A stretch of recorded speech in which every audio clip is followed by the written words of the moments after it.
I don't see myself as being in a mixed race relationship. I just see myself as being in a relationship.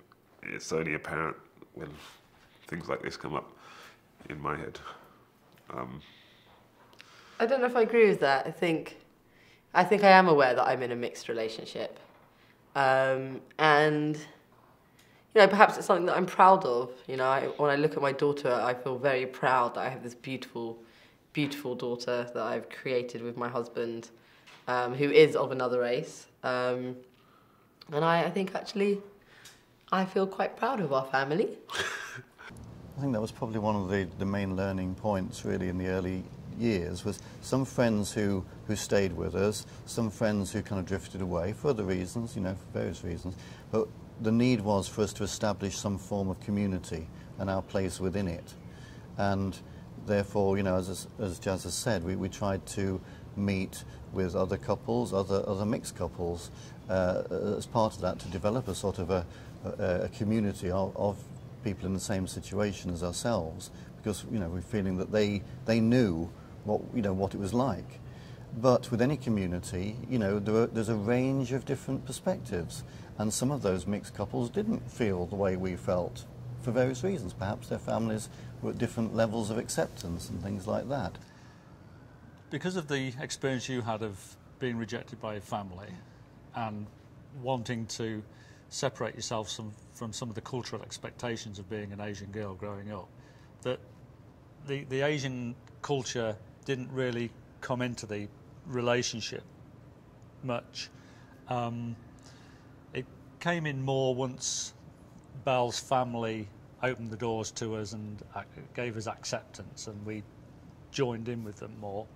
But I would suppose that over the years the predominant culture has been the English culture, and I think that's probably what the children have grown up with.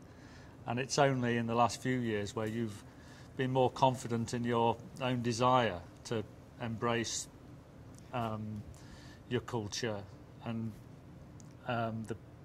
the things that you have around the house now that you wouldn't have had years ago, that really now the children are beginning to see that there is another culture there, that there are artifacts around the house which sort of indicate a different religion or religious outlook or dress, costume and things like that, which wouldn't have been part of their life in earlier years. We didn't bring too many differences from our backgrounds to the children's culture. We saw them as both benefiting the children and bringing a richness for the children. The culture that I came from, the Indian, the Sikh culture and traditions that I came from, they were all introduced. We had Diwali, we had Asian food, we had Rama and Sita stories, they knew about the Sikh gurus, they knew about Vaisakhi, they knew about all these things. We didn't say anything negative, that despite what had happened in my family, we explained that it was a family issue, not necessarily a cultural issue. I think one of the most important things I'd like for Ray to grow up knowing is that she's a world citizen and the world belongs to her as much as anybody else.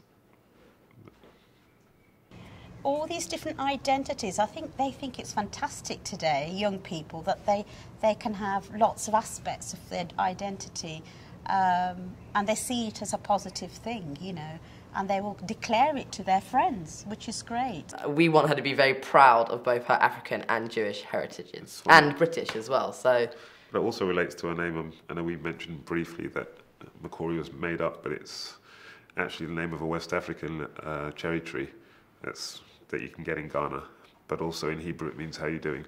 So it does tick both boxes on both sides.